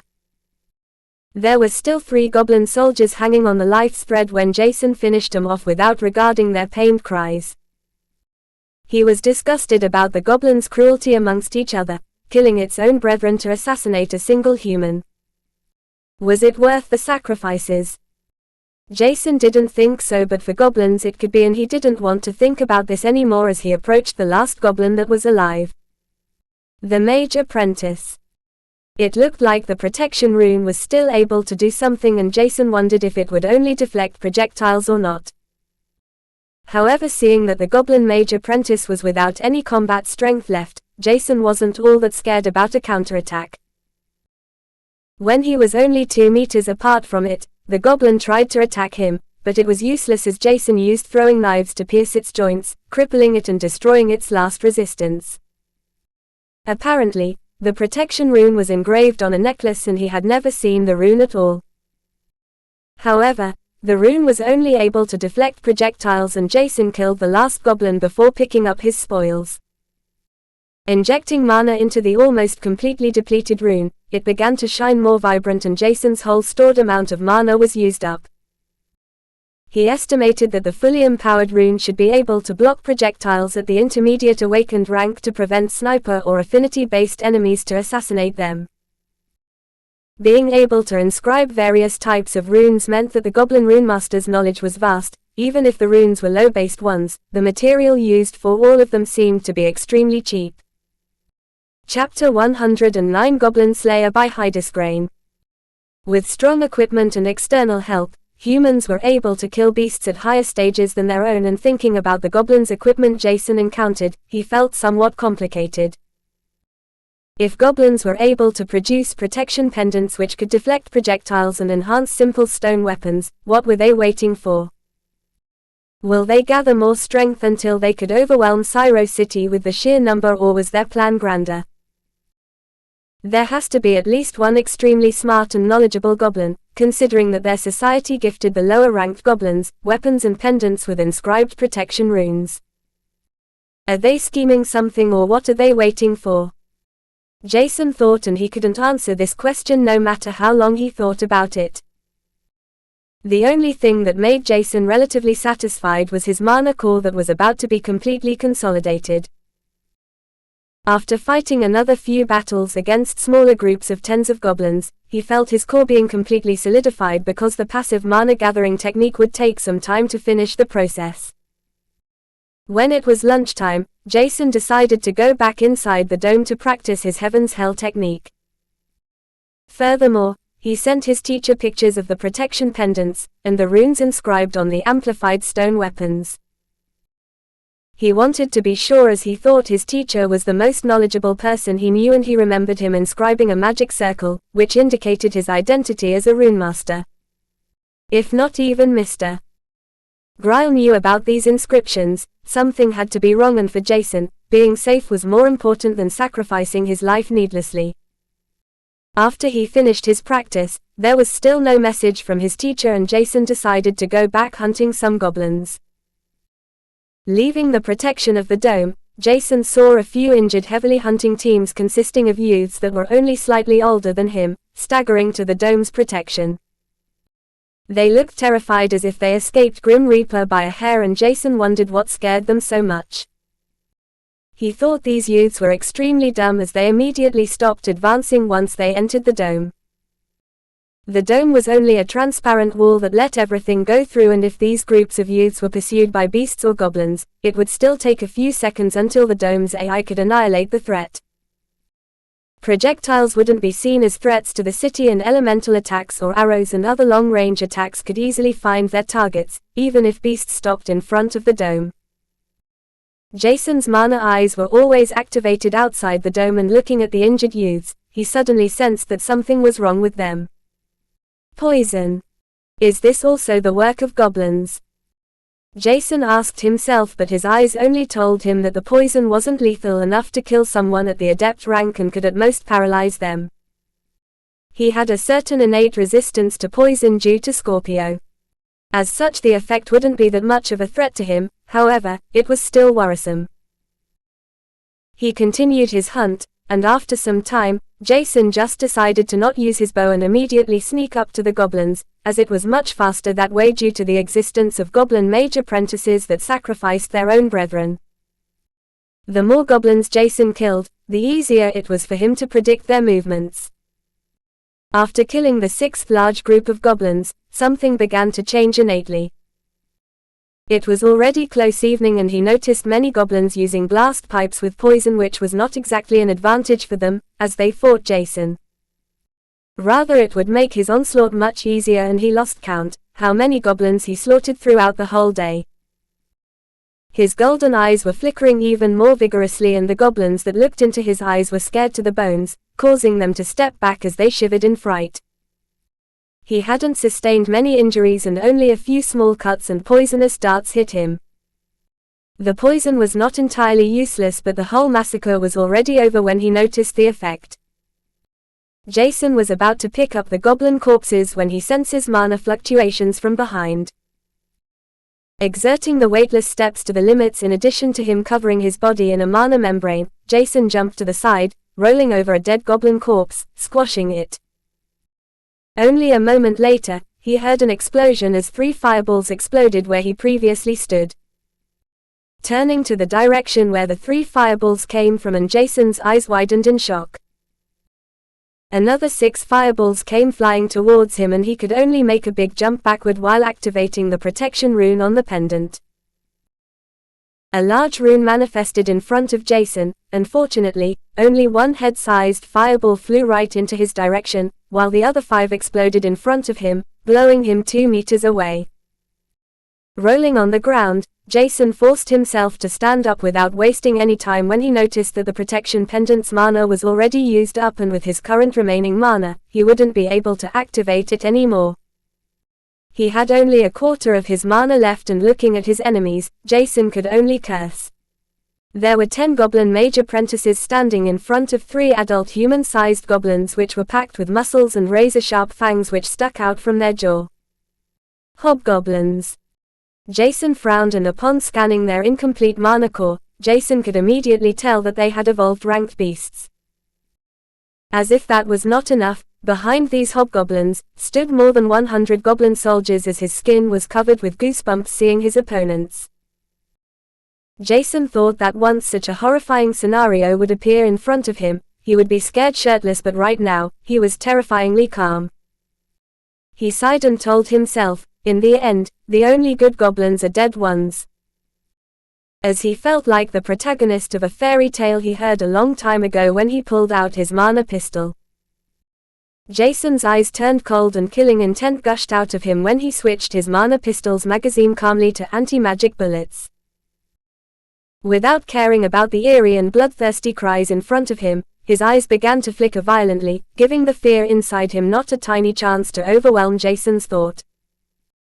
Pulling the trigger, a loud bang resounded through the 2-star wild zone and a protection rune manifested in front of a goblin mage apprentice. However, the rune was immediately destroyed as the goblin cried out in pain before its eyes turned dim. The anti-magic bullets were nothing special, but extremely expensive and only capable to destroy grade 1 runes, but it was more than enough to shatter the crude protection runes in front of the goblin mage apprentices. Between its eyebrows, a tiny hole could be seen. Before the whole herd of goblins could even react, a volley of bangs could be heard, before 9 identical runes manifested in front of their respective wearer. They shattered without showing any signs of deflecting the bullets when all goblin mage apprentices collapsed lifelessly. While Jason changed his magazine into one with armor-piercing bullets, the goblins and hobgoblins were shocked and enraged at the same time. While hobgoblins had a higher position in their society, goblin mage apprentices were not something one could easily kill without attracting the wrath of their race. As such, they began to charge at the lone enemy they faced while disregarding the threat his mysterious weapon possessed. Hobgoblins were more intelligent than normal goblins but not comparable to mage apprentices. This was also the reason why Jason killed the mage apprentices first. If they warned their brethren about the lethal threat from his mana pistol, how could Jason enjoy the scenario that occurred right in front of him? 3 hobgoblins and over 100 goblins were charging at him, while Jason only smiled as if he lost sanity, as he emptied his magazine, before holstering his mana pistol again. After Jason holstered his pistol, the 3 hobgoblins noticed a searing pain spreading out from their chest, before blood poured down the chest and head, covering their eyes. Unbeknownst to them, an armor-piercing bullet pierced through their skull, exiting it without much resistance.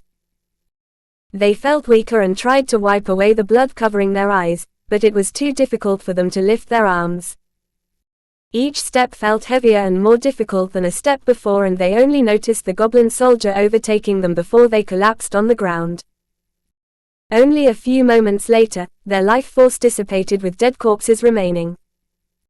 Sighing in relief because the most lethal threads were wiped out with the large number of cannon fodder left alive, Jason felt excited. Finally, I can use this. Jason smiled slyly when he took out a cylindrical-shaped crystal in the size of a baby fist. Injecting half of his remaining mana into the crystal, he threw it horizontally in the air before he crouched and closed his eyes and additionally covered them with his clothes. And this was not even enough, as he could still see a bright light illuminating the already darkened sky. He heard an endless echo of cries and the light began to diminish slightly, causing him to jump up before he pulled out his daggers instinctively. Without wasting a single second, he rushed towards the mass of goblin soldiers, as a smile blossomed on his face. His smile widened as he saw that all goblins were covering their blood-leaking eyes, crying out in pain and anguish.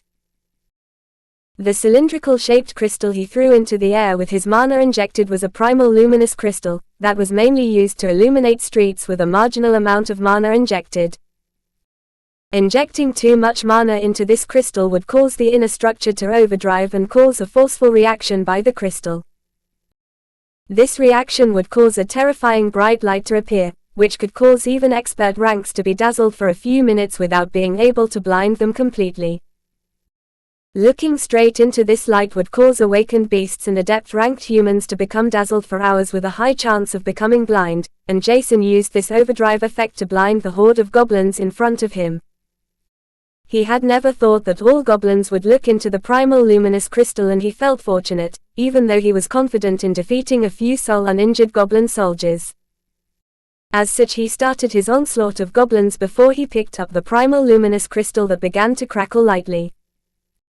Picking up all corpses and the equipment, Jason asked himself if goblins would tell nightmares about him if a single one of them escaped. This thought lightened up his mood and he left for the dome when everything was done. Entering the dome, Jason was suddenly bombarded with notifications. Outside the dome, one couldn't receive messages without a certain device that Jason didn't have, as saw over a dozen messages from his teacher with most of them saying, "Come back, immediately." Closing square bracket. Chapter 110 Winged Teacher. By Heidesgrain. Jason was a little bit confused because Mr. Gryle messaged him dozen times. However, only now could he respond to his teacher. "I was outside the dome until now.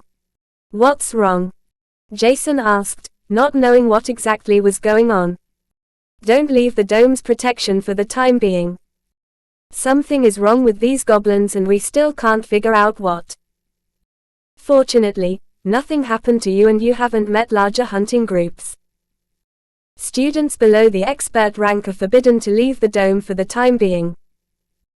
His teacher almost answered immediately, and Jason asked himself how his teacher wrote the two messages within such a short time. Furthermore, Jason had never seen so many messages from his teacher, which was also new. Jason thought about his encounters during the day and he wanted to know why exactly only expert ranks were allowed to leave the dome's protections, because in his opinion, without mana weapons or guns it would be extremely difficult to defeat the hordes of goblins with their setup of goblin mage apprentices and hobgoblin. Thinking about the last battle, he immediately thought about the prismarine luminous crystal and Jason's heart fluttered lightly, without him knowing why. The crystal itself was extremely cheap with a price of 20,000 credits considering its overwhelming effect. Jason had still a lot more of them but not many used them like he did because it could be quite dangerous. Most people would use the more expensive flash grenades which were made out of the same crystal in addition to other materials. But these grenades were much safer and flashed a certain area and not the whole surrounding. Furthermore, they didn't have to be injected with mana as a small incomplete beast mana core could be inlaid to operate everything. He was still thinking about his fight with the goblin mage apprentices and the hobgoblins when he sent a message to his teacher unconsciously. Looking down, Jason checked the content of his message and couldn't help but smile wryly. Why can expert stages go out of the dome's protection? Aren't groups of hundreds of goblins or dozens of mage apprentices at once too much for them to handle? Or at least the evolved ranked hobgoblins inside 2-star wild zones should be reason enough to forbid them to leave the dome. Jason wouldn't have sent the exact same content in his message like he did, but now it was already sent. However, his teacher's answer was kinda weird. "What do you mean? Hundreds of goblins? Dozens of mage apprentices and hobgoblins? Did you see them? Separated or together? All of that inside the 2-star wild zone? Where are they now?" Jason was confused about his teacher's reaction. All incidents with the goblins were uncommon and definitely not normal, but Jason concluded out of Mr. Gryle's reaction that there was more than that. He explained the situation with a simple message. There was a huge group of hundreds of goblin soldiers, led by 3 hobgoblins and 10 goblin mage apprentices inside the 2-star wild zone going somewhere. But I don't really know where they wanted to go. They are dead, I shot them. As such, this particular group shouldn't be a problem anymore. After sending the message, Jason waited for a moment before closing the holographic screen. It wouldn't take long until his shuttle arrived, and while waiting, Jason skimmed through his loot to calculate his rough gains. He killed 3 evolved ranked hobgoblins that would give him approximately 3 or 4 lace points each. Furthermore, he had killed 14 goblin mage apprentice, rewarding him with 3 lace points in total. Counting the numbers of goblin carcasses would be too much of a hassle for him, and as such, he estimated that there were about 300 corpses inside his storage space, giving him 7.5 lace points. He would have never thought that he was able to kill so many goblins within one day, or rather 12 hours, and the last group was the main culprit for his gains. In addition to the vast number of corpses, Jason estimated that more than 70% of the goblins' weapons were made out of tempered stone, with runes inscribed on them, that seemed to increase their sharpness and toughness. Jason couldn't estimate a price for them, including the protection pendants he picked up from the Major Prentice corpses. There were still many forged weapons. Most of them were crude and would probably end up as low-grade 1 weapons. Due to Jason's improved blacksmithing knowledge he achieved since he read the blacksmithing books required for the basic blacksmith apprentice exam, Jason knew a lot about ores used to forge these weapons. It was rhyolite ore, which was a rare grade 2 material and quite expensive. Seeing weapons made out of rhyolite ore in the hands of goblins was a fascinating sight, as it was quite uncommon and they could be used to reforge into a grade 2 weapon. Jason knew that these ores could be found in one of the permanent rifts on Asterix.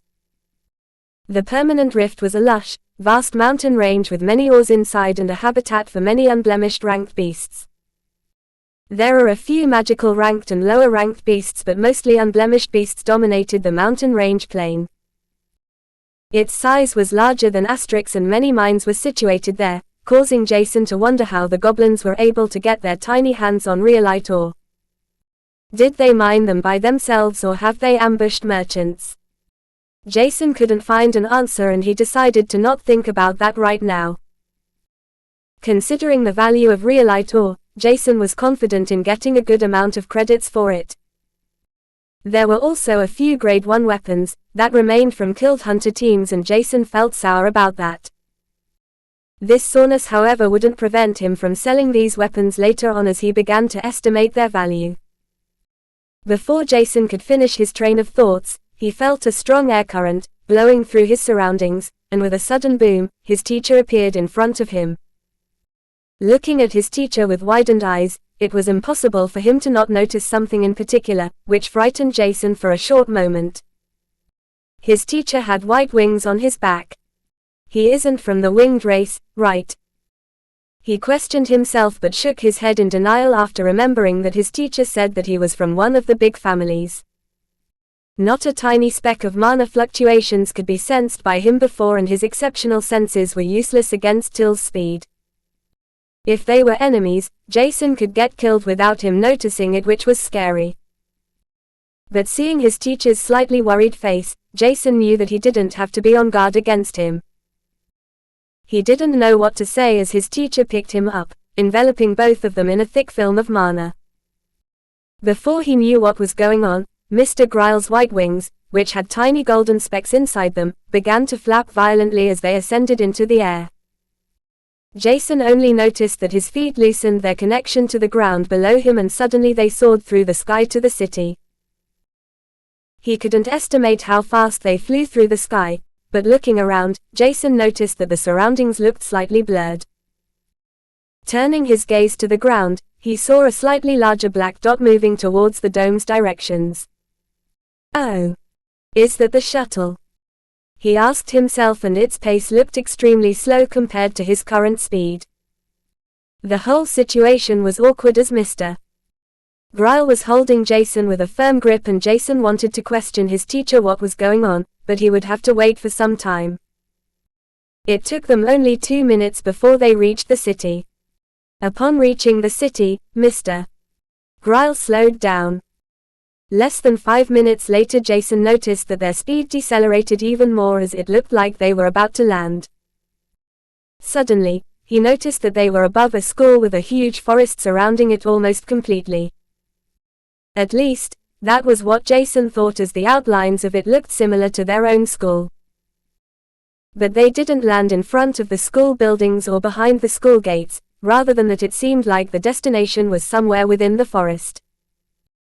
Trying to figure out where exactly they would land with his mana eyes activated, he saw a small mana hue covering something deep inside the forest. However, even with his mana eyes activated, he couldn't look through the mana veil at all. It was the first time for him that he was unable to see through something, and he wondered what it was and if it was their destination, which was very likely. And as expected, the destination was behind the veil of mana he couldn't see through.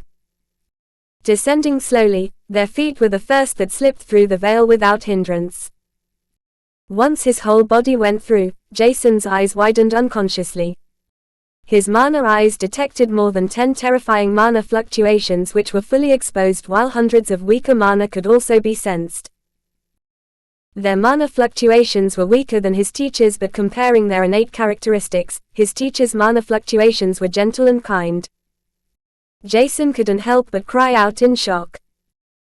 WW, what are magical and guardian ranked beasts doing here? Quote,